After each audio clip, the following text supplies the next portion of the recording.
do that. But very quickly, we'll just go over this summary.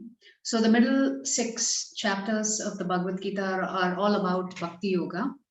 Actually, the topic is Bhakti, Bhagavan, and the Bhakta. These are the 3 topics in the middle section of the Bhagavad Gita. So what are the 3? Bhakti, Bhagavan, and the Bhakta. So today when we cover chapter 10, we'll realize that when we go through the shlokas. How all 3 topics are covered in the middle section. Because one cannot discuss or talk about bhakti without there being a Bhakta and Bhagavan. The connection or a relationship between the Bhakta and the Supreme Lord is in the form of bhakti. And Srila Prabhupada defines bhakti as devotional service. Generally in our culture, when we use the word bhakti, how do we define it? We simply say devotion. Yes? But Prabhupada was very clear. Our acharyas in the Vaishnava Sampradaya are very clear. Bhakti means activity. So, unless you serve someone, how can you express your love? So, bhakti is not just devotion. It's not a noun. It's activity. It's devotional service. So, in chapter 7, the Lord establishes his own identity as the Supreme Lord. Therefore, we discuss that the single word summary for chapter 7 was boss. He's the absolute boss. He's the Adi Yajna, Adi Bhuta, and Adi Daiva. That's the very last shloka of chapter 7. That summarizes why he is the Supreme Absolute. Then in the 8th chapter, primarily the topic was about death.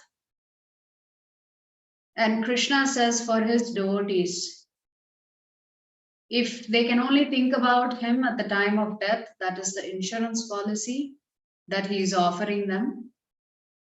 That if they can remember him at the time of death, then they don't need to take birth again. So for the non-devotees, Krishna comes in the form of death. But for devotees, Krishna himself comes and personally takes the devotee back to the supreme abode. So that's the insurance policy in chapter 8, is how can we with guarantee go back to the Lord? And the answer is, if all our life we can prepare ourselves for death, which is the final exam, we can definitely go back to Krishna. But that means our consciousness has to be always thinking about the Lord, because one cannot think about the Lord at the time of death just like that. So one has to practice to always think about the Lord. For those who attended the glories of Lord Ram last night, the class, we were talking about how Janaka Maharaj was always a yogi. Internally, he was a yogi. Externally, he was a king. Internally, he was completely detached from the external world. But externally, if you observed him, he was performing his duties and responsibilities perfectly as a king. And hence, Krishna gives Janaka Maharaj's name as an example in chapter 3. That if at all Arjuna needed a good example to follow, he could follow Janaka Maharaj, who was always thinking about the Lord. Then in chapter 9, which is called the most confidential knowledge, there is a secret. What is the secret? The secret is, how can you enter the spiritual world? The secret is that you have to practice bhakti. The password to unlock the doors to the spiritual realm is bhakti. So we'll do a very quick view of chapter 9. So chapter 9 begins with Krishna saying, hear me carefully. Remember, chapter 8 begins with Arjuna asking 8 questions. In chapter 9, Arjuna will not speak at all. It's only Krishna talking in chapter 9. So Krishna is going to say, I'm going to reveal the most confidential knowledge to you. Hear carefully. And because you're non-envious and you have faith, I'm going to reveal this knowledge to you. So Krishna immediately lays down the qualifications that one needs to have to actually understand this most confidential knowledge. And he speaks about the characteristics of this knowledge. And we discussed what does it mean when we say not to have envy. And we discussed in terms of an example of, watching a movie, we tend to identify ourselves with the hero. If we attend a cricket match or any other sports event, again, we tend to identify ourselves, or you try to imagine yourself in that person's role, whether it is a captain or a famous batsman. That's how you imagine yourself.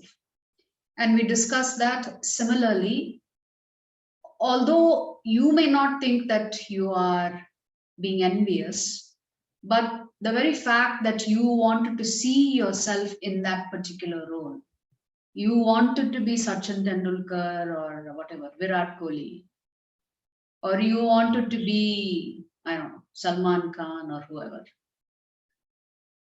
The fact that when we see things outside of us and we immediately put ourselves in a position of success, strength, fame, these are the things that are attractive, remember? These are the 6 opulences that Krishna himself has in full. Fame, wealth, beauty, knowledge, strength, renunciation. So anytime when we identify with somebody having these qualities, we immediately put ourselves in their position. This is called envy. And then the Lord talks about the inconceivable relationship between Prakriti, Paramatma and Jivatma, how Prakriti is working under his direction. She does everything as per the Lord's instructions. That is Maya Devi's role. And then Krishna speaks that famous shloka where he says, fools deride me when I come in my human form. Therefore, they reject me because they don't recognize me. So again, if you attended last night's glorification of Lord Ram, where we're talking about pastimes of Lord Ram,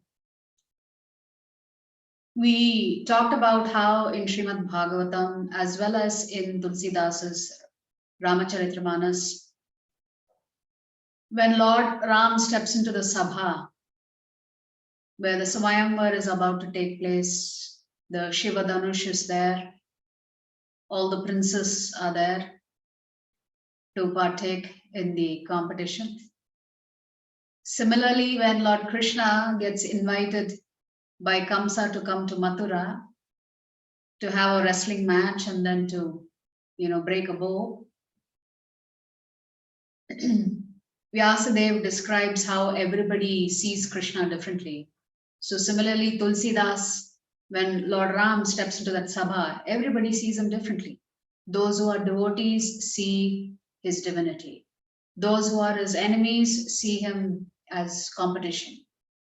Those who are yogis don't even recognize him because they are so busy worshipping the formless aspect of the Lord, that when the Lord comes in his personal form, they're not able to recognize him. Then when Kamsa sees Krishna, he sees death personified because all he's been thinking about is Krishna is going to kill me, Krishna is going to kill me, Krishna is going to kill me. I need to kill him before he kills me. That was Kamsa's mood. So when the Lord comes appearing like an apparently ordinary human being, then those who don't have devotion will not recognize him. It doesn't matter what magic the Lord does, they'll find ways to reject him. So immediately Krishna contrasts what do the Mahatmas do? They're always worshipping. So he contrasts the difference between the fools and then the non-worshippers. And then he glorifies bhakti. At the very end, in the very last shloka, he actually talks and he gives these 4 instructions, talking about the glories of devotional service. We talked about how both the Madhurya Gyan and Aishwarya Gyan is covered in chapter 9. The difference between worshipping the Lord in awe and reverence versus worshipping the Lord with pure love. And we also talked about how the Lord expands from chapter 8 about the psychology of these fools. So the psychology of the fools is that they don't recognize the Lord. And Krishna talks about 3 different types of worship that is actually directed towards him ultimately. Now the first one is Ekatvena. Ekatvena means those Jnanis and yogis who are focusing on the Brahman aspect of the Lord and they just want to merge with the Brahma Jyotir. Then Prithakvena, these are all the demigods. So some of us worship the formless aspect of the Lord and want to merge with that formless. That's called Ekatvena, Brahman. Then some of us want to actually worship the demigods for various benefits. That's called Prithakvena. And then there are some of us who worship the cosmic form of the Lord.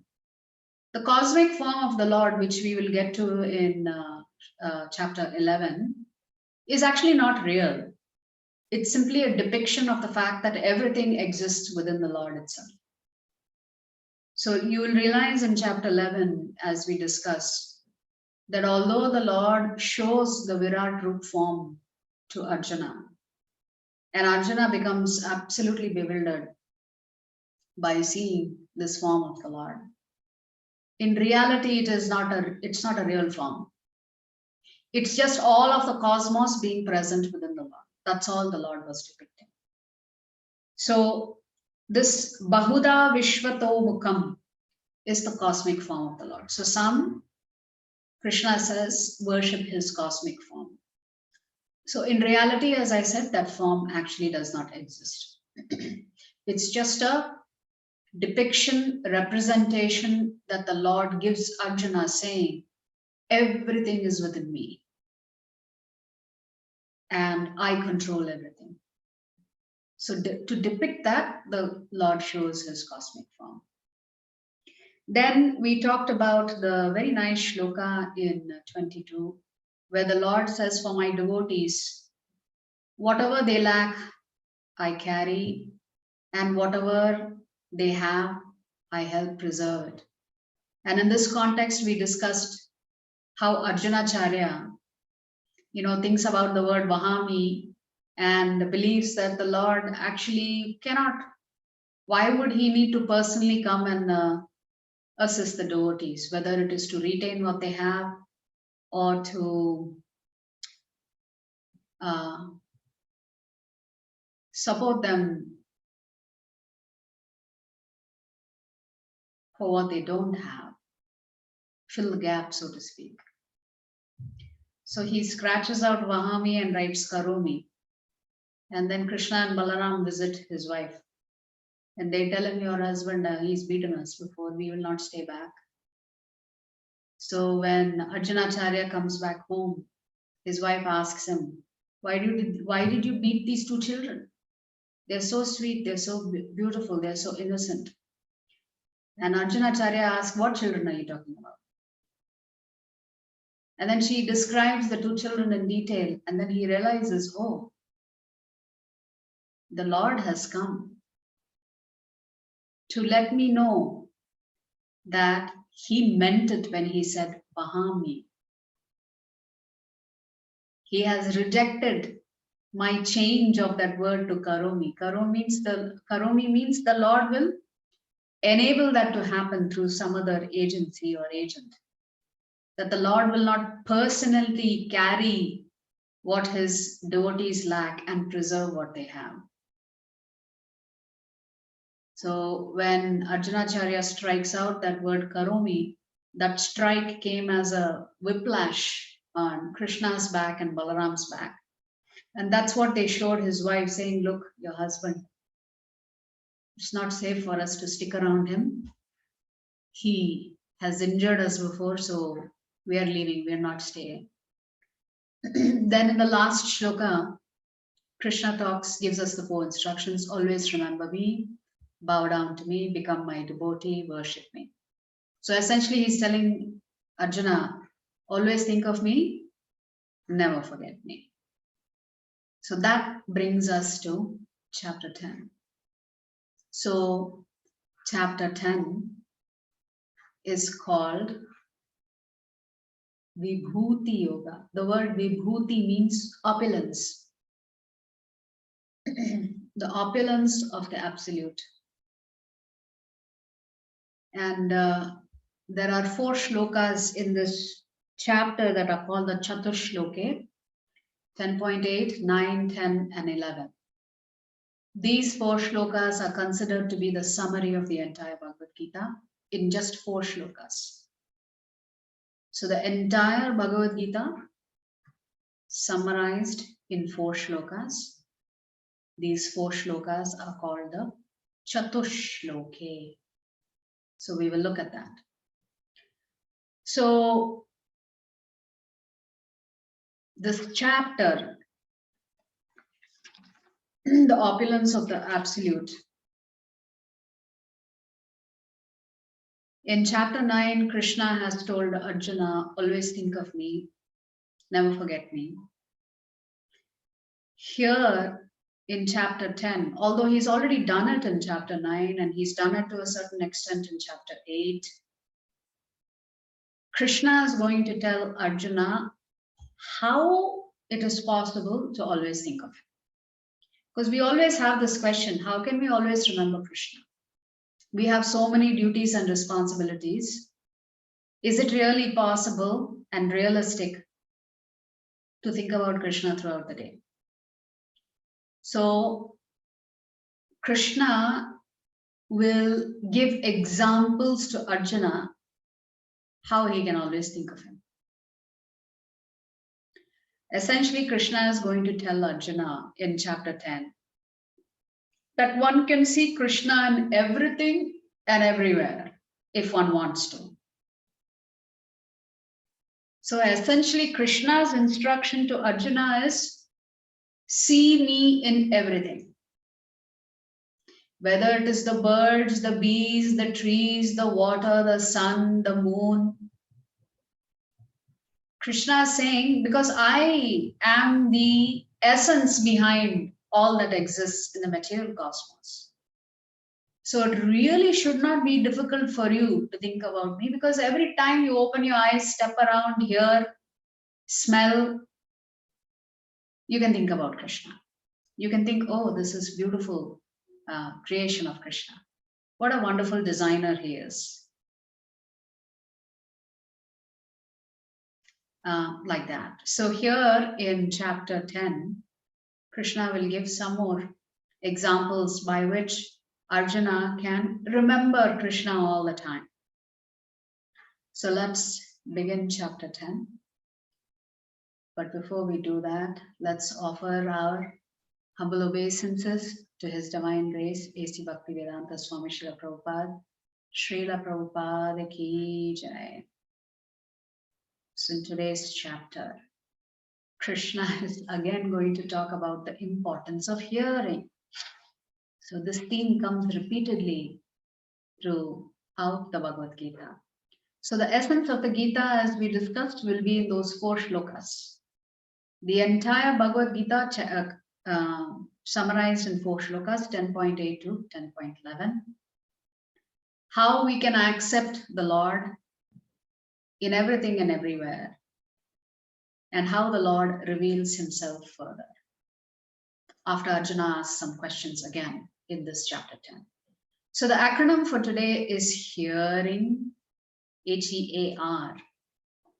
H for hearing, the essence of Gita, the acceptance of the Lord, and the Lord further reveals who he is.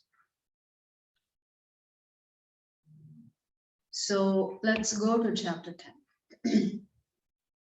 The very first text. The Supreme Personality of Godhead said, "Listen again, O mighty armed Arjuna, because you are my dear friend. For your benefit, I shall speak to you further, giving knowledge that is better than what I have already explained." Now, in chapter 9, Krishna has said this is Raja Vidya Raja Guhya. This is most confidential knowledge I'm revealing to you. And now here in chapter 10, he's saying, actually, I've got something even better I'm going to tell you.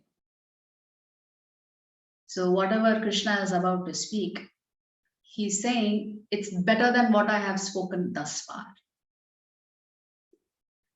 And here Krishna will explain why he is so difficult to understand. Neither the hosts of demigods nor the great sages know my origin or opulences, for in every respect I am the source of the demigods and sages. So Krishna is essentially saying, if I am the source of everything, how can the creation really appreciate the source, the creator? The creation cannot fully understand the creator. It's just not possible.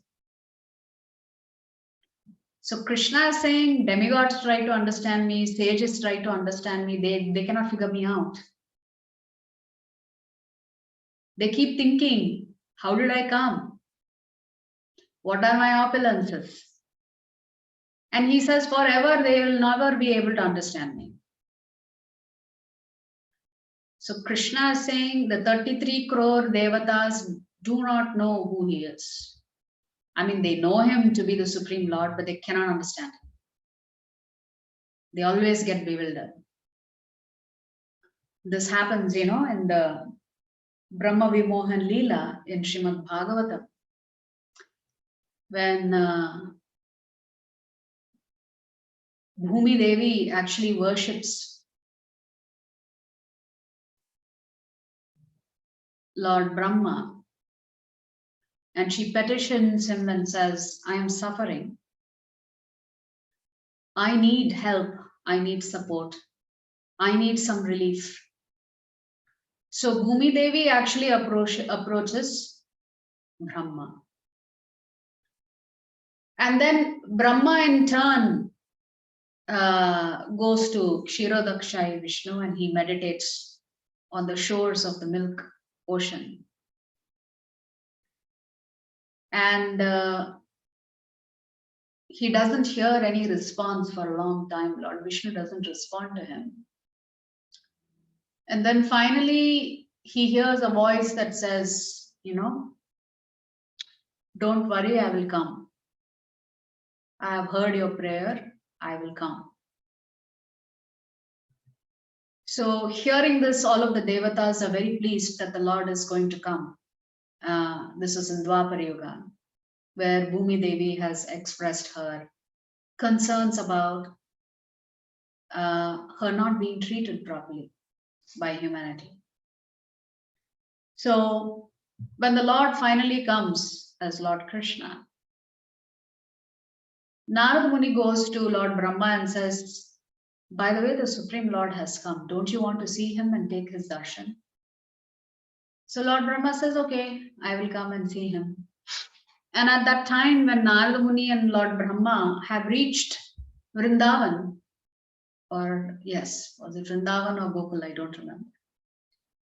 So Narada Muni knows that Krishna is that young boy. the little child. But Brahma asks, where is the Supreme Lord? I can't see him. And Narada Muni says, don't you see that little boy with a yellow vastra? He's got a flute in his hand. He's got a peacock feather on his head. That is the Supreme Lord.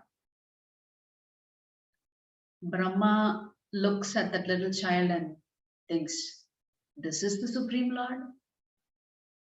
He's very skeptical. And Narada Muni knows he's about to commit an offense and he disappears from it. He says, you are on your own. I have told you this is the Supreme Lord, but if you have doubts, you're on your own. I'm not sticking around to find out what's going to happen. Sure enough, Lord Brahma has doubts and he thinks, how can this child be Supreme Lord? This is the person I've been worshipping for thousands and thousands and millions of years, and this is how he looks. See, actually, they don't really get to see the Lord very often. Because just to see the Lord itself, you have to receive the mercy of the Lord to see the Lord. So the scene that Lord Brahma sees playing before him is this Madhumangal who likes to eat laddus. And he'll steal laddus from everybody else's plate and stuff it in his mouth. So this is the scene that Brahma is seeing. Narada Muni has left and this is what he sees. So this Madhumangal has stuffed his mouth with laddus. Krishna wants some of that laddu. So Krishna leans forward and taps Madhumangal's cheeks on both sides. And out comes a laddu and Krishna catches it and puts it in his mouth. This Brahma finds to be very disturbing. He thinks, my God, this is not at all as per Shastra. If he is the Supreme Lord, he is eating the spit of somebody else. This is not done. This is not at all proper as per Shastra. So when the Lord does this, it bewilders Brahma. It just confuses him even more. Because as it is, he's skeptical, thinking this little child cannot be God. Then he sees what the Lord does, takes the laddu from Madhumangal's mouth and puts it in his mouth. He gets even more bewildered and skeptical. He thinks, no, this cannot be God. So he decides, I will test him. Just like Sati Devi decides to test Lord Ram. Because she couldn't believe that Lord Ram, if he's the Supreme Lord, why is he crying for Krishna? Why is he crying for Sita Devi? Why does he need help to defeat Ravan? Certainly doesn't seem like God. Why would a person who everybody accepts as a Supreme Lord, why does he look so helpless? How come he's searching for Sita Devi? If he's all knowledgeable, he already knows where Sita is. So like this, Sati Devi was also very skeptical. No, this cannot be God. And Lord Shiva tells her, I'm telling you, this is the Supreme Lord that I worship. And he walks away. Just like Narada Muni walks away knowing that Lord Brahma is about to commit an offense. Lord Shiva walks away knowing that Sati Devi is about to commit an offense. Sure enough, Sati Devi decides to test Lord Ram. And here Brahma decides to test Krishna. So what does he do? He uses an opportune moment and he steals all the cowherd boys and the calves. He takes them to Mount Meru and locks them up, throws them in a cave. And he thinks, well, if this little child is really the Supreme Lord, he will figure it out. If he's not the Supreme Lord, he'll be crying, not knowing what to do. And for 1 full year, as per the earth's calculation, Lord Krishna simply expands himself into all the Gopa boys and all the calves. And for 1 year, life is going on as normal in Vrindavan. So by the time Brahma goes, locks them up and comes back down, he is bewildered again because all of the Gopas are there. All the calves that he thought he had stolen were there. So he's so bewildered, he goes back to Mount Meru to think, did I not lock them up there? He goes there and he sees they are still there. So when he comes back, he realizes it is Krishna who has expanded himself into all the Gopa boys and all the calves. And like this, Krishna was playing his Leela for 1 full year. Nobody, none of the parents knew that their child had gone, but Krishna had simply become their child. None of the cows knew that this was not their calf. Krishna simply took the form of all of the calves and was feeding off of all of the cows for 1 year. So that is why Krishna is saying here, neither the hosts of demigods nor the great sages know my origin or opulences, for in every respect I am the source of the demigods and sages. He who knows me as the unborn, as the beginningless, as the supreme Lord of all the worlds, he only, undiluted among men, is freed from all sins. For those who attended last week's Bhagavad Gita class, Shloka 4.9, this shloka is very similar to that shloka in 4.9, where the Lord says, anybody who knows that I am the Supreme Lord, and anybody who knows that I've come to perform my leelas, they don't have to take birth again. So here again, Krishna is repeating that same thing in a slightly different way. He who knows me as the unborn, as the beginningless, as the Supreme Lord of all the worlds, he only, undiluted means not confused, not gone mad, is freed from all sins. So Krishna keeps coming back to the theme that only his devotees who know him have a chance of being freed from this material trap. And then Krishna talks about all of the qualities, how everything originates from him. So he says here, intelligence, knowledge, freedom from doubt and delusion, forgiveness, truthfulness, control of the senses, control of the mind, happiness and distress, birth, death, fear, fearlessness, non-violence, equanimity, satisfaction, austerity, charity, fame, and infamy. All these various qualities of living beings are created by me alone. Lord is saying, even the qualities that the human beings possess, whether it is positive or negative, does not matter. Even that has been created by the Lord. And then Krishna says, the 7 great sages, the Saptarishis, and before them, the 4 other great sages, which are the Sanat Kumaras, the 4 Brahmachari sons, which is one of the Vaishnava Sampradayas of Lord Brahma, the 4 sons of Brahma, and the Manus, the progenitors of mankind, come from me, born from my mind, and all living beings populating the various planets descend from them. So Krishna is saying, all of us can trace our lineage to the sages, to the Sanat Kumaras, to the Manus. Why? Krishna says, because I created them. And from them, all the other Jivatmas have been populated in the various planets. One who is factually convinced of this opulence and mystic power of mine engages in unalloyed devotional service. Of this, there is no doubt. So Krishna is saying, once you are convinced that I am the Supreme Lord, you understand how powerful I am, you understand my mystic potency, you understand my opulence, then immediately you will surrender and become my devotee. Of this, there is no doubt. And you will start practicing Bhakti Yoga. So coming back to the chapter. So what is this process to develop firm faith in Krishna? In Shloka 2, remember in chapter 9, Krishna has said, you need to be non-envious and you need to have a little Shraddha. But here Krishna is going to say, where do we get that Shraddha from? To even get that little bit of Shraddha, Krishna is saying his mercy is required.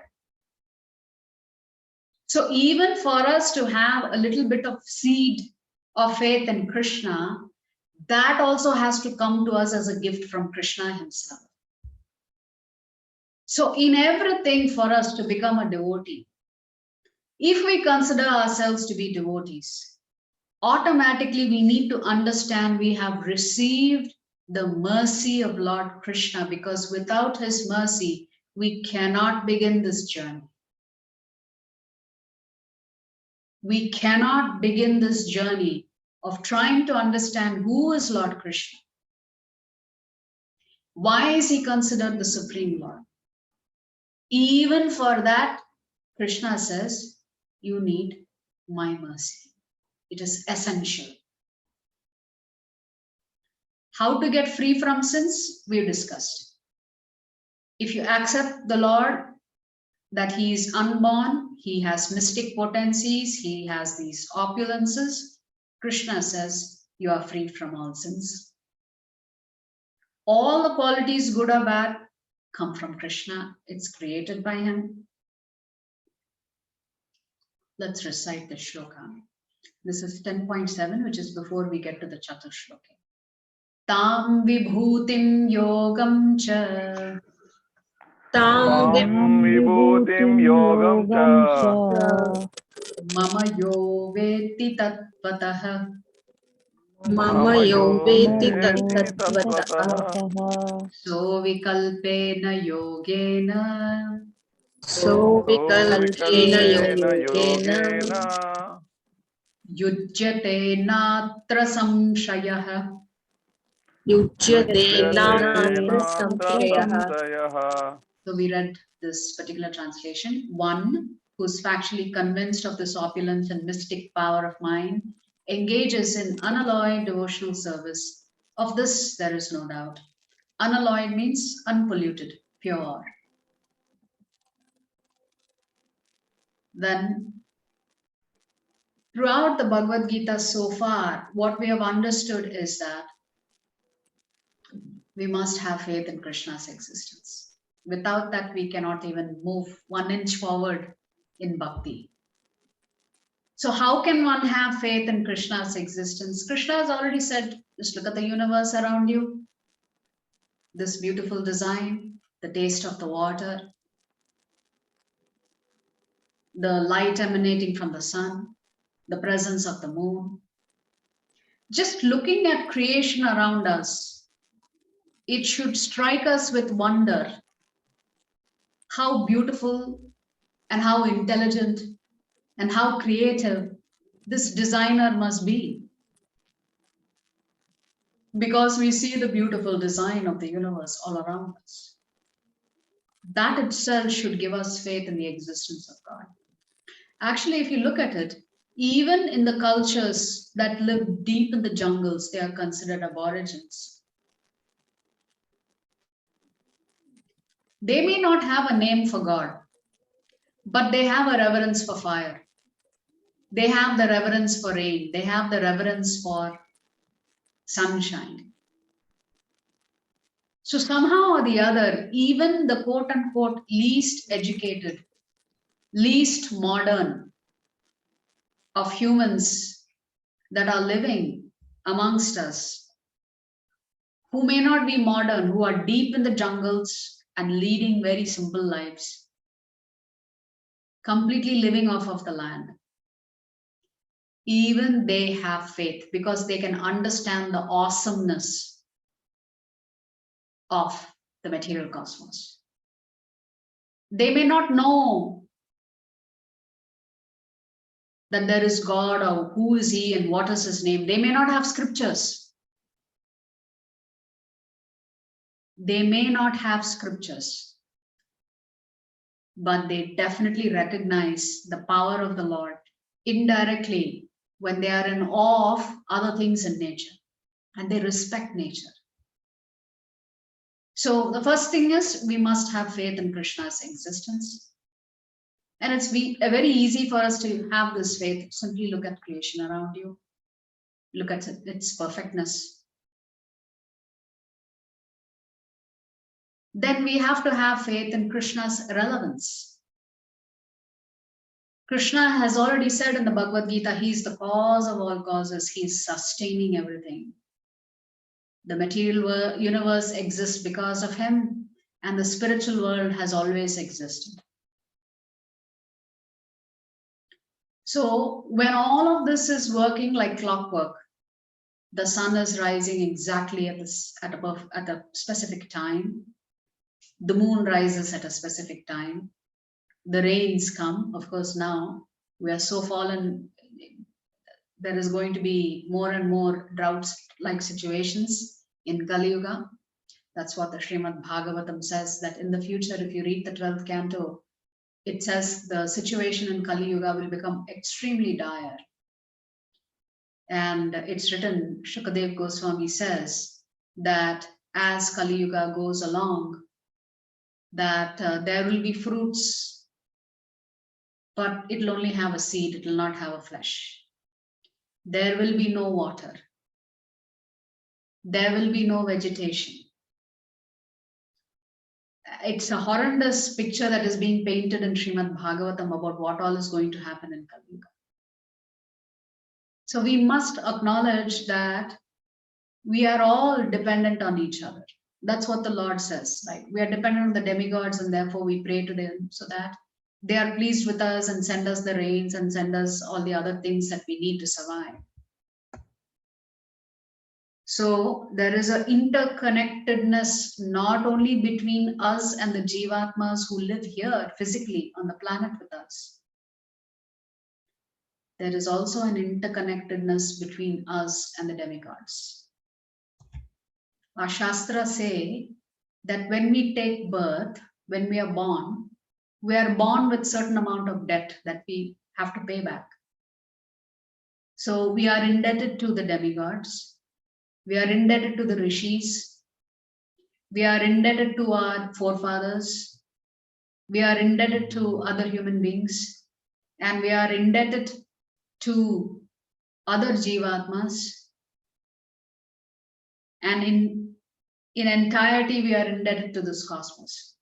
So all of us carry a certain amount of debt with us that we have to pay back. So we are born with a certain amount of debt. Because of the goodwill of all of these other jivatmas, the demigods, the rishis, our forefathers, we are benefiting from it today. That is why sacrifices have to be performed to pay back that debt. But if you become a devotee of Krishna, Krishna says you don't owe any debt to anybody. Because I am the acceptor of all austerities and sacrifices. So we must also have faith in Krishna's benevolence. This is what Krishna has said in the last two chapters, chapter 8 and 9. Chapter 9 specifically, right? We discussed about how Krishna is impartially partial. So there are two ways in which Lord Krishna interacts with us. If we don't want him in our life, then he simply becomes the witness as Paramatma. If we invite him into our life, then he becomes Bhagavan and becomes personally involved in your life, and that is when he can change your prarabdha karma. So Krishna says to the extent that we surrender to him, he reciprocates. If we don't want to surrender to him, he's okay with that. If we surrender to him, he steps in to take control of your life. Then we must have faith in Krishna's intelligence, that his plans and his decisions are always wiser than ours. So sometimes we fight different situations in our life and we think, why I'm trying so hard, but things are not working out. And I heard this from another preacher who said, we are thinking about our present and planning for the future. Krishna is seeing our future and planning our present. He's trying to redirect us.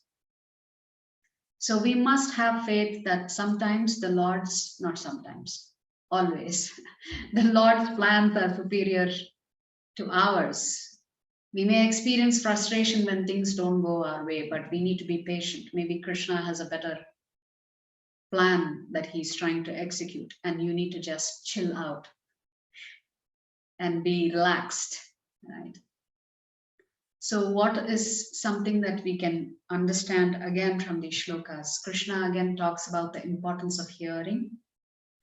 It's only when we hear attentively that we can actually become fixed up in devotional service. So when we read,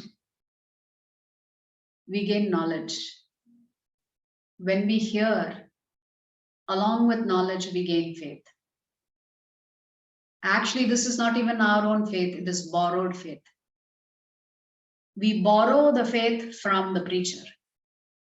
Especially if the preacher is an outstanding preacher, it's a pure devotee, and you're hearing from the lips of pure devotees like Srila Prabhupada, then they have the capacity to influence your faith. So when you read, you gain knowledge. When you hear, you gain knowledge plus faith. That is why Krishna keeps emphasizing hearing throughout the Bhagavad Gita. Simply reading the scriptures by itself is not helpful for us. You will gain knowledge but no purification.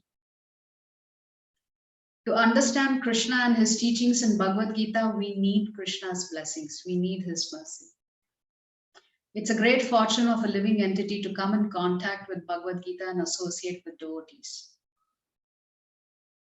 Right? Because Krishna says the minute his devotees recognize him as a Supreme Lord, what do? They engage in unalloyed devotional service. So which also means that anybody who comes in contact with a devotee of Krishna should consider themselves to be very fortunate, because their life has forever been changed because of this Krishna Bhakt coming into their life and giving them a little bit faith and planting the seed of Krishna consciousness in them.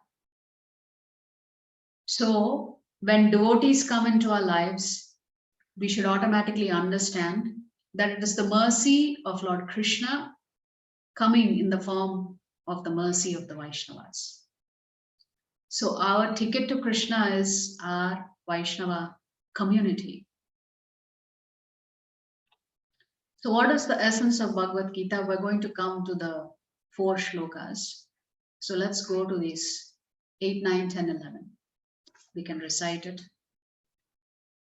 Aham sarvasya prabhavo Aham sarvasya prabhavo mattah sarvam pravartate mattah sarvam pravartate iti matva bhajante mam iti matva bhajante mam buddha bhava samanvitah. buddha bhava samanvitah. Translation: I am the source of all spiritual and material worlds. Everything emanates from me. The wise who perfectly know this engage in my devotional service and worship me with all their hearts. Now, if you look at the translation of these 4 shlokas, the Lord speaks about himself in the first 2 sentences here. The next sentence is about his pure devotees. The Lord begins by saying, I am the source of all spiritual and material worlds. Everything emanates from me. The wise who perfectly know this engage in my devotional service and worship me with all their hearts. So remember this. Now we're going to look at the trajectory of the next 3 shlokas. So Prabhupada has written Nice long purport for the shloka. 10.9. Mad-chitta mad-gata prana Machchitta madgata prana bodhayantah parasparam bodhayantah parasparam katayantascha mam nityam kathayantascha mam nityam tushyanti cha ramanti cha. tushyanti cha ramanti What is the cha. Krishna saying here? The thoughts of my pure devotees dwell in me. Their lives are fully devoted to my service. And they derive great satisfaction and bliss from always enlightening one another and conversing about me. Again, Krishna is talking about his devotees' activities. He's saying, do you know what my devotees do? They're not praying to me. What are they doing? They have congregated together and they're always discussing about me. They are not worried about, oh, I have to do puja. I have to do this. I have to do that. Yes, their entire life is a life of service to me. But how do they experience maximum ananda and bliss? When they all come together, and what are they doing? They're talking about me. That's how they experience bliss. Isn't that what we are doing here right now? We're talking about Krishna. So Krishna is saying his devotees experience ananda when they come together and talk about his pastimes, his leela, his qualities, his form, his instructions. And like this, the devotee community is enlightening one another, Krishna is saying. They are sharing their realizations with one another. That's all. They are always absorbed in talking about me. So again, in Shloka 9, who is Lord Krishna talking about? His devotees. In Shloka 8, first two sentences, Krishna has talked about himself. Next two sentences, his devotees. Shloka 9, his devotees. 10 and 11. Tesham satata yuktanam Tesham satatayuktanam bhajatam priti purvakam bhajatam priti-purvakam dadami buddhi yogam tam dadami buddhi-yogam tam yena mamupayanti te. yena mam-upayayate. So what is Krishna saying here? To those who are constantly devoted to serving me with love, I give the understanding by which they can come to me. So again, Krishna is talking about his pure devotees. He says, because they are always absorbed in me, from within them, I will give them the understanding by which they will come back to me. So Krishna is saying, the more my devotees are attached to me, the more I will give them the knowledge, the faith, the perseverance to continue what they're doing until they come back to me. So he is essentially saying, for my pure devotees, I reveal everything. They don't have to work extra hard for that. I give them that knowledge by which they can come back to me. So again, Krishna is talking about his devotees. and the last of the Chatushloke. What did we say? We said this Chatushloke is a summary of the entire Bhagavad Gita. Tesham evanukampartham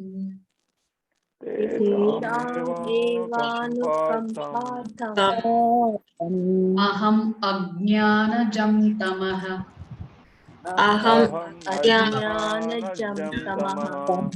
nashayam yatma bhavastho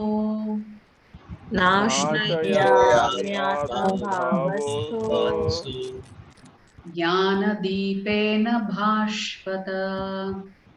So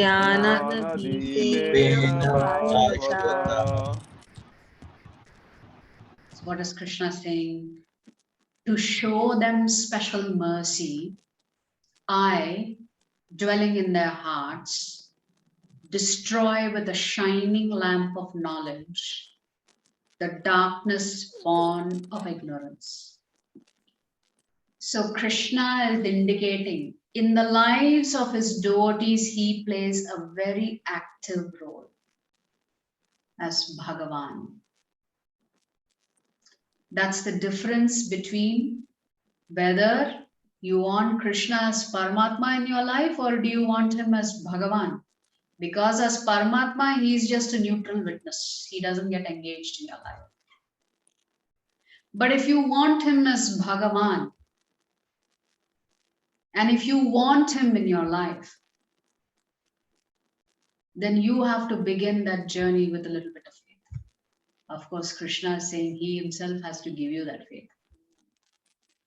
But what is Krishna saying? He's actively engaged, right?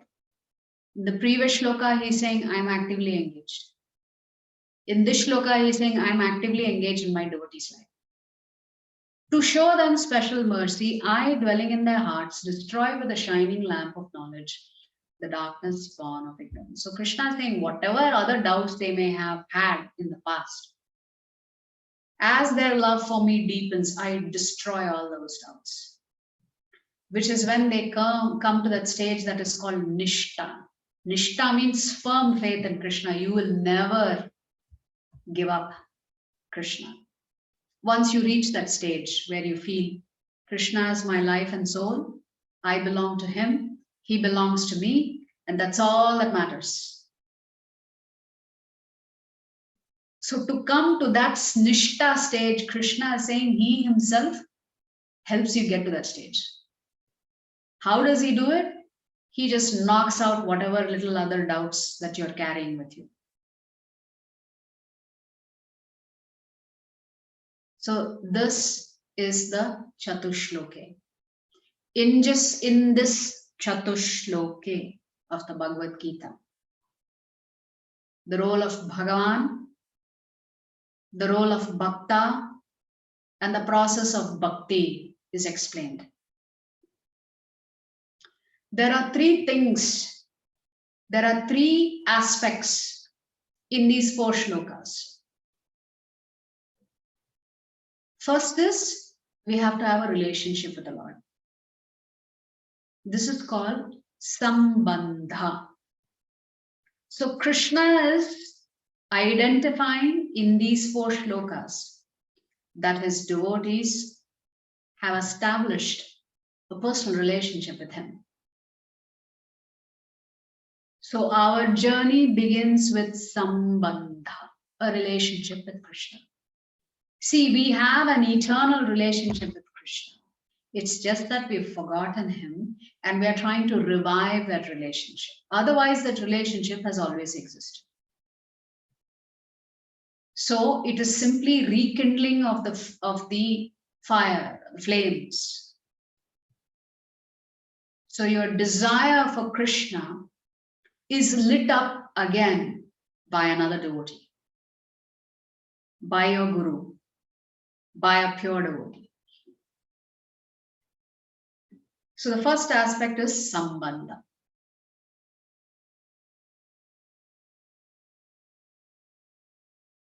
But then there has got to be a process that you follow in any relationship. There is a give and take in any relationship. Simply saying you have established that connect is not sufficient. You have to do something about that relationship now. You have to work on developing that relationship. That second stage is called abhideya. Abhideya means the process that you follow to allow that relationship to grow and flourish. This abhideya or process is actually bhakti. Okay, so what?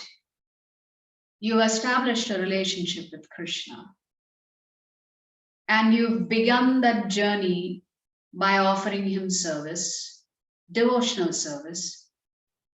So that means you have to have a result. The third stage is called prayojana. Prayojana meaning the end result. What is the end result? You will achieve Krishna prema. That is the end result that you're gunning for.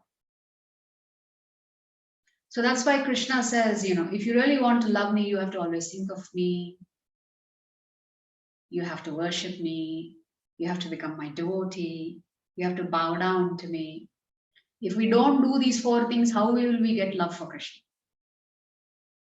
So you can remember this acronym as SAP, Sambandha, Abhidheya, Prayojana. The Bhakta practicing bhakti to get Krishna. So the Bhakta using bhakti to achieve Bhagavan, which is Prayojana. So these are the three steps that are actually being completely described in these four shlokas. That is why this is considered the essence of the Bhagavad Gita. Yes, there is Karma Yoga. Yes, there is Jnana Yoga. Yes, there is Dhyana Yoga. Krishna will come back to Jnana Yoga in the last 6 chapters. But the essence of the Bhagavad Gita is actually the relationship between the devotee and Bhagavan in the form of bhakti. And this is established in these 4 shlokas. I will go into the details of Sambandha, Abhideya and Prayojana tomorrow. Today we'll try and just finish the slides. I will just take these 4 shlokas and show you where the Sambandha, Abhideya and Prayojana is actually being discussed. We'll just split the verse up so you can actually see it clearly. So this is the Chatushloki. So remember, the title of this chapter is Vibhuti Yoga, the opulence of the Absolute. The opulence of the Absolute is there in these 4 shlokas. What is the answer? What is the opulence of the Absolute? Trick question. That's why I didn't go over the one-word summary for this chapter until we did these 4 shlokas. The Lord has described his opulence. I am this, I am that, I am this, I am that. And in these 4 shlokas, he's talking about his devotees. So what do you think the Lord is proclaiming as his opulence? Anybody want to take a guess?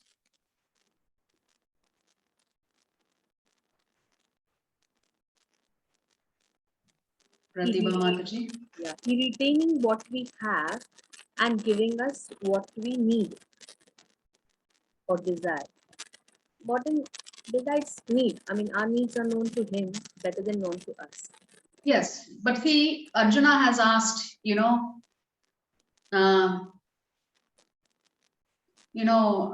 me a little bit more about your opulence, right? So Krishna has been describing in 7, 8, 9, 10, he's been describing his opulence. So what is the conclusion here in these 4 shlokas as to really what is Krishna's opulence?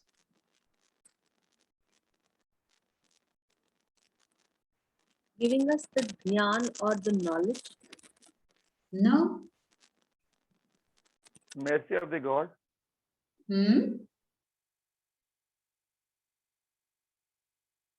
My dear devotees, Krishna is saying his opulence is actually his devotees. Wow. This Chatushloke is about his devotees. So Krishna is saying, yes, externally you can see all my opulence in creation. But my actual possession, my actual opulence are my devotees.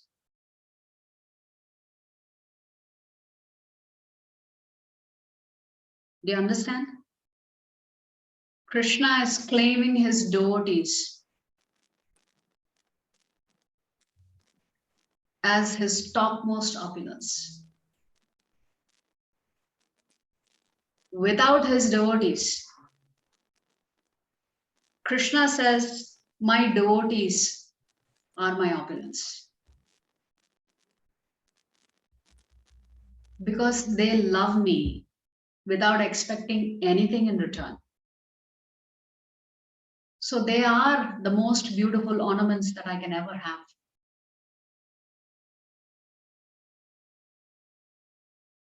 So the single word summary for today is Bhakta. So he is saying his devotees are actually his real opulence. So we've read these 4 Chatushloke. So we will not go over this again. We'll cover these 4 shlokas tomorrow in a slightly different view, just to look at Sambandha, Videya, and Prayojana. So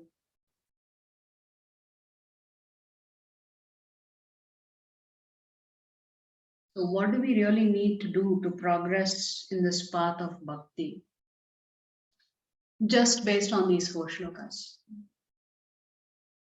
Our only goal in life is to achieve Krishna Prema. That's the Prayojana. We want to achieve Krishna Prema. The only qualification required, Krishna says, is we must have a little bit of faith, little sincerity, and we must be engaged in activity to please the Lord. We cannot say, I will just sit at home and chant 64 rounds every day.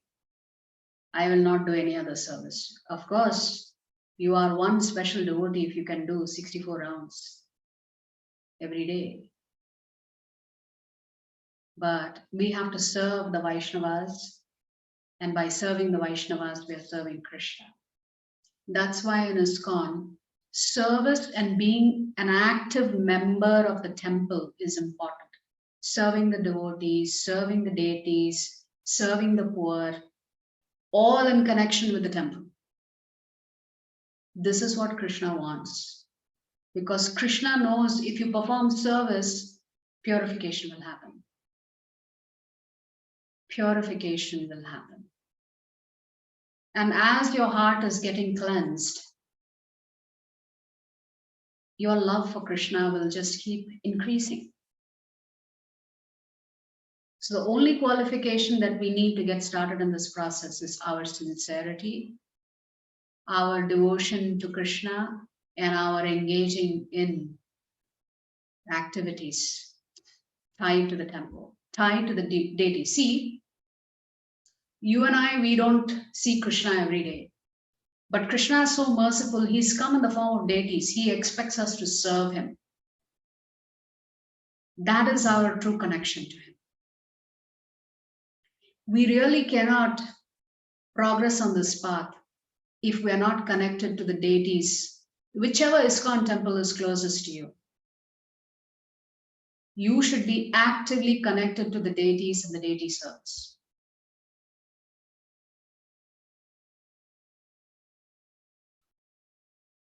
The only expectation to fulfill, as we said, is some service as an expression of our love for Krishna. This is all he is expecting. Through this, the Bhakta and Bhagavan come close to each other through the process of bhakti. This is actually what is explained in the 4 shlokas. So, one must remember that if one wants to progress in Krishna consciousness, we should not think that the real Krishna and his form and his name are different. Krishna says in Kali Yuga, my entire energy and potency is there in my name. So when we chant his name every day, Krishna is there with you physically. Acharya say, when you're doing your japa, some of us will do it quietly and some of us will do it a little loudly. Our Acharya say that Krishna has got his chin on his wrist. He's leaning forward and listening to you recite his name. And when you do Sankirtan with the other devotees in the temple, the Acharya say, Krishna is jumping up and down in delight and happiness that you are singing his name loudly with everybody. Congregational chanting and congregational Sankirtan is supposed to be powerful.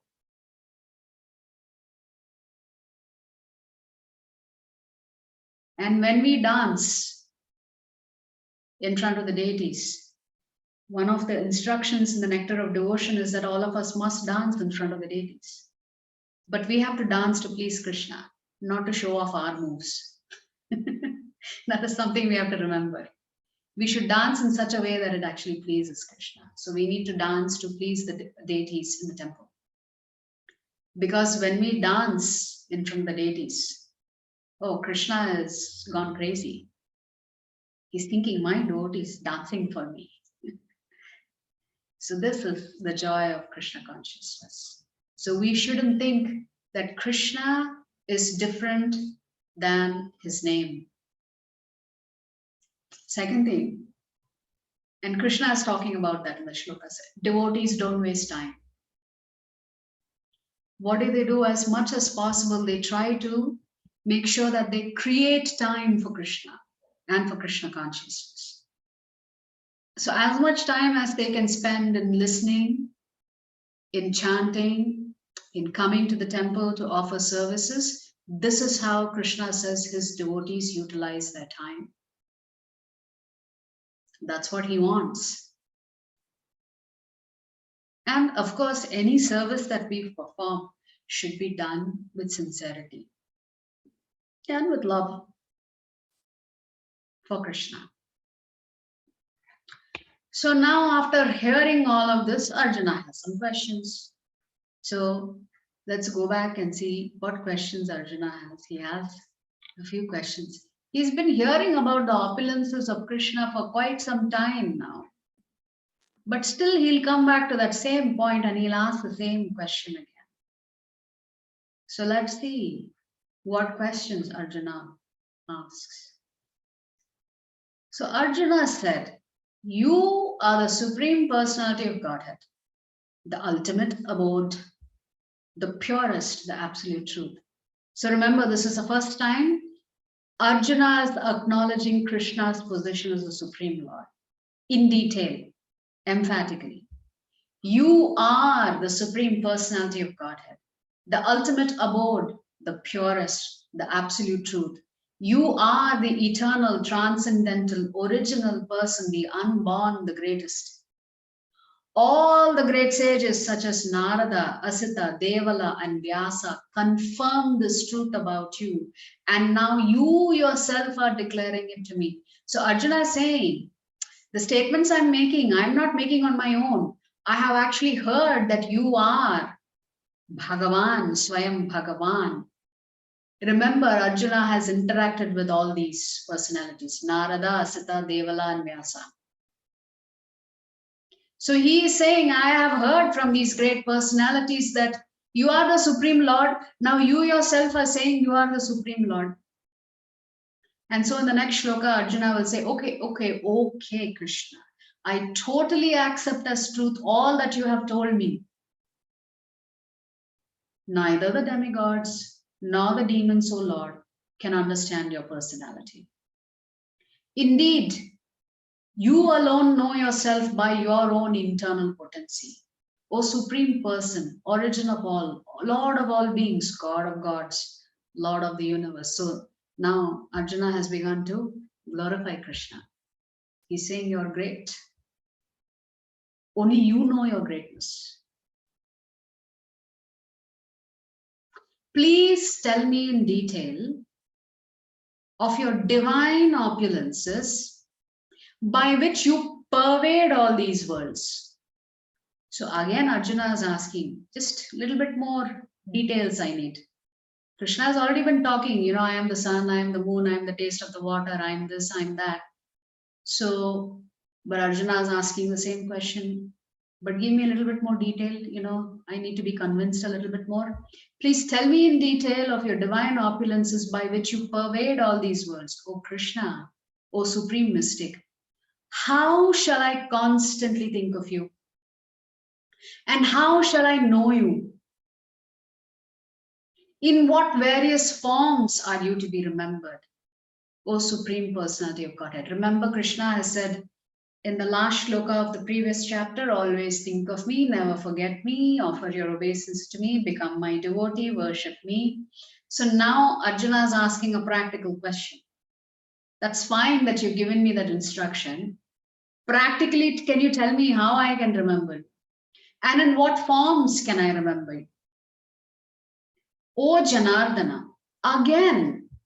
So he knows Krishna has already talked about his opulence and mystic power, but he says, O Janardana, again, please describe in detail the mystic power of your opulences. I am never satiated in hearing about you, for the more I hear, the more I want to taste the nectar of your words. Again, this is a symptom of a devotee. A devotee is never satisfied hearing about Lord Krishna and talking about Lord Krishna. No matter how much Harikatha a devotee hears, they are never satiated. One never gets full or bored or tired hearing Harikatha. A devotee always wants to hear more. Because by hearing, what is happening? Your faith is increasing and your heart is getting cleansed. The difference between reading and hearing. Reading gives you knowledge, hearing gives you knowledge plus faith. So hence Arjuna is saying, my faith has to go up a little bit more. So can you go back and give me some more details about your opulences? And from here, Krishna will very quickly say, I am this, I am this, I am this, I am this. We'll just take a few examples. The Supreme Personality of Godhead said, yes, I will tell you of my splendorous manifestation, but only of those which are prominent, O Arjuna. For my opulence is limitless. So immediately Krishna is saying, if you think I'm going to tell you about all of my opulences, no. Because my opulences are unlimited. But chalo, since you asked, I will tell you only a few of them. Whichever is prominent, Arjuna, I will tell you. So from here, Krishna begins. I am the super soul, O Arjuna, seated in the hearts of all living entities. I am the beginning, the middle, and the end of all beings. Of the Adityas, I am Vishnu. Of lights, I am the radiant sun. Of the Maruts, I am Marichi. And among the stars, I am the moon. Of the Vedas, I am the Samaveda. Of the demigods, I am Indra, the king of heaven. Of the senses, I am the mind. And in living beings, I am the living force, consciousness. Of all the Rudras, I am Lord Shiva. Of the Yakshas and the Rakshasas, I am the Lord of wealth, Kuvera. Of the Vasus, I am fire, Agni. And of mountains, I am Meru. Of priests, O Arjuna, know me to be the chief, Brahaspati. Brahaspati is the guru of the demigods. Of generals, I am Kartikeya. And of bodies of water, I am the ocean. Of the great sages, I am Bhrigu. Of vibrations, I am the transcendental Om. Of sacrifices, I am the chanting of the holy names, Japa. And of immovable things, I am the Himalayas. Of all trees, I am the banyan tree. And of the sages among the demigods, I am Narada. Of the Gandharvas, I am Chitraratha.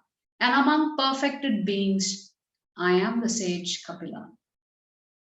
Kapila is also an incarnation of the Lord, and he actually establishes the principles of Sankhya Yoga to his mother Devahuti.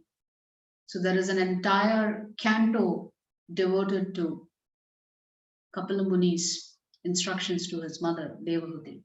Of horses know me to be Uchchaishrava, produced during the churning of the ocean for nectar. Of lordly elephants, I am Airavata. And among men, I am the monarch. So Krishna is saying the kings are actually my representatives. So actually in our culture, king is the only way to rule any country or nation. No other way is considered proper. Because the king, especially a king well versed in the Vedas, and with the help of the Brahmanas, understands that he is ruling on behalf of Lord Vishnu. So hence Krishna is saying here, among men, I am the monarch. Of weapons, I am the thunderbolt. Among cows, I am the Surabhi.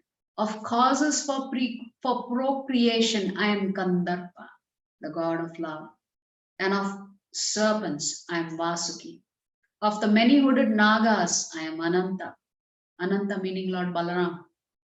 And among the aquatics, I am the demigod Varuna. Of the departed ancestors, I am Aryama. And among the dispensers of Lord, I am Yama, the Lord of death. Among the Daitya demons, I am the devoted Prahlad. Among subduers, I am time. Among beasts, I am the lion.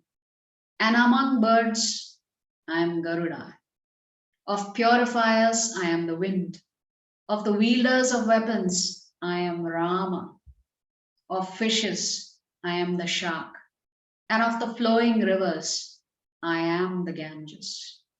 Of all creations, I am the beginning and the end, and also the middle, O Arjuna. Of all sciences, I am the spiritual science of the self.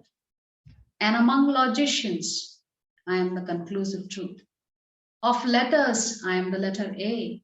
And among compound words, I am the dual compound. I am also inexhaustible time. And of creators, I am Brahma. I am all devouring death. And I am the generating principle of all that is yet to be. Among women, I am fame, fortune, fine speech, memory, intelligence, steadfastness, and patience. Of the hymns in the Sama Veda, I am the Brihat Sama. And of poetry, I am the Gayatri. Of the months, I am Marga Shirsha, the November to December. And of seasons, I am the flower-bearing spring. I am also the gambling of cheats. And of the splendid, I am the splendor. I am victory. I am adventure. And I am the strength of the strong. Of the descendants of Vrishni, I am Vasudeva. And of the Pandavas, I am Arjuna. Of the sages, I am Vyasa.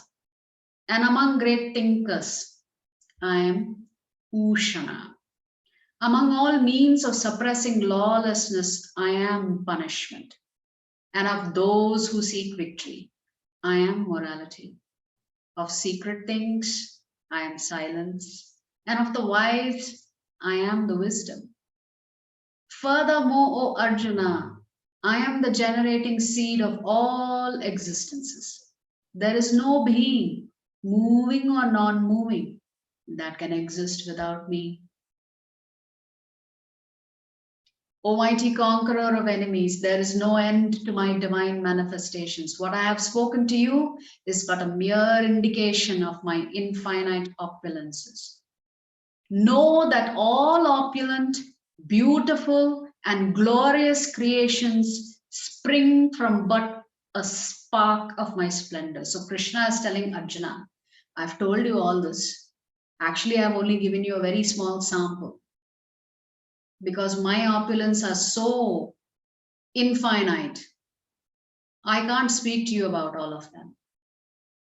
But he's saying you should know whatever opulences I have spoken about, just a little bit of spark of my splendor, that's all it requires to maintain and create this entire cosmos. Krishna is saying just a little bit of spark from me is the source of all creation, is the source of all the opulences that we see. And then Krishna ends with a rhetorical question. But what need is there, Arjuna, for all this detailed knowledge? He's asking Arjuna, why do you even need to know all this? With a single fragment of myself, I pervade and support this entire universe. Bas, Krishna says, all you need to know is, for me, it is not big difficulty to maintain all of this. Just a little spark from me, everything is created. Another little spark from me, everything is maintained. Actually, why do you need to know all this? He's asking Arjuna. Why you need to know all this? What are you going to gain by knowing all of this? So Krishna is telling Arjuna, Abhi bas karo with your questions already. I have described from chapter 7, chapter 8, chapter 9, chapter 10 about my opulences. But that's just a small sample that I've given you. If you have faith in me, you really don't need to know the whys and hows behind all of this. So essentially, Krishna is saying, look, I'm everywhere. I'm part of everything. Nothing that exists in this universe, whether it is moving or non-moving, it cannot exist without me. So just by seeing everything around you, you can remember me. When you see your own child, I am there in that child. When you interact with your spouse, I am there in your spouse. When you interact with your parents, I exist in your parents. Krishna is asking, what's the big difficulty that you can't remember me all the time? You can't meditate on me all the time. In everything that you see, my spark is there. Even if you see a mosquito or a cockroach, you should remember me. Because without Krishna, that cannot exist. So Krishna is essentially telling Arjuna, it's not difficult to remember me all the time. Because I'm everywhere.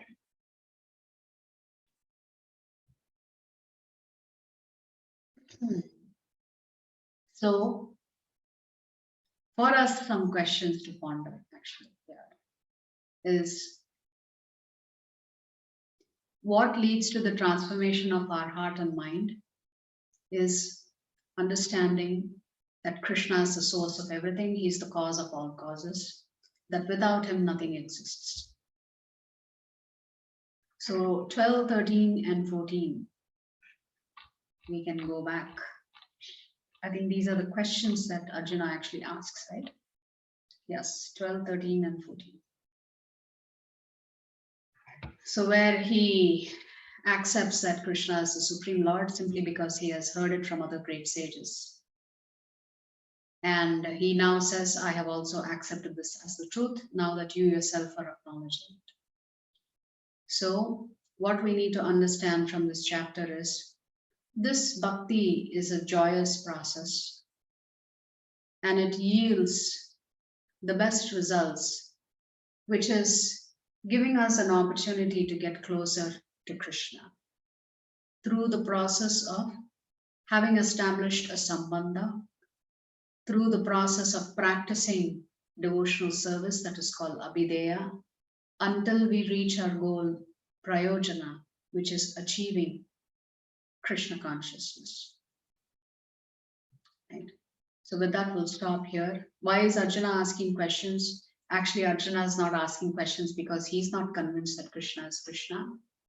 He's asking questions for you and me because you and I have doubts. So sometimes devotees will ask questions for the benefit of others. And that's what Arjuna is doing throughout the Bhagavad Gita. He's not asking questions to annoy Krishna. He's asking questions to make sure that when Lord Krishna answers those questions, you and I are convinced that yes, he is the Supreme Lord. Yes, he is the cause of all causes. Yes, he is worthy of our worship. Yes, I believe in the guarantees that he is given in the Bhagavad Gita. And yes, ultimately we want to figure out how to think of him at the time of death. So accepting Krishna as the Supreme Lord actually transforms our hearts and mind. And just like Arjuna said, I have heard from great rishis and sages. So similarly, because this is the holy book, it's a scripture for us. Again, the emphasis for us is we should learn about Krishna and his instructions through the parampara system and not outside of it. And the only benefit for us in practicing Krishna consciousness is if we are sincere and we make an effort to demonstrate to Krishna that we actually do love him. And that love is expressed practically in the form of service. So Krishna is saying that the great sages and rishis and the demigods don't understand me.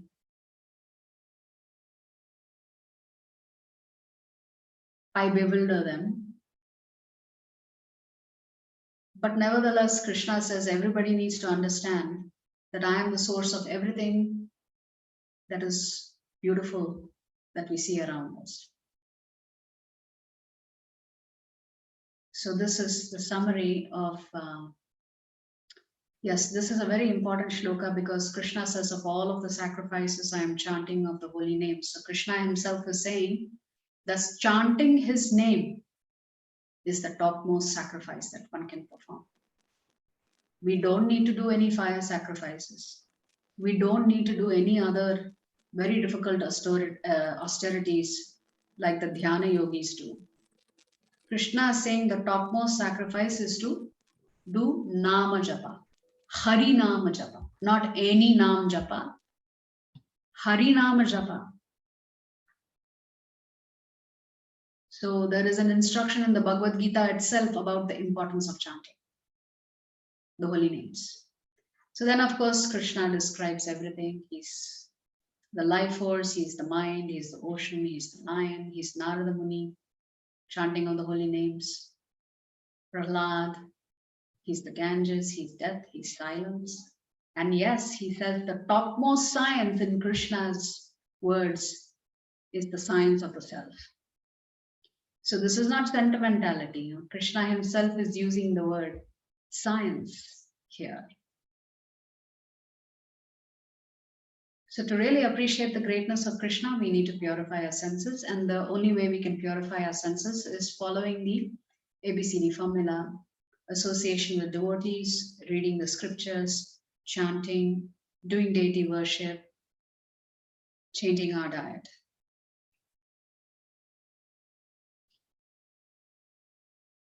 So right from the ant to Brahma, they all exist because of Krishna.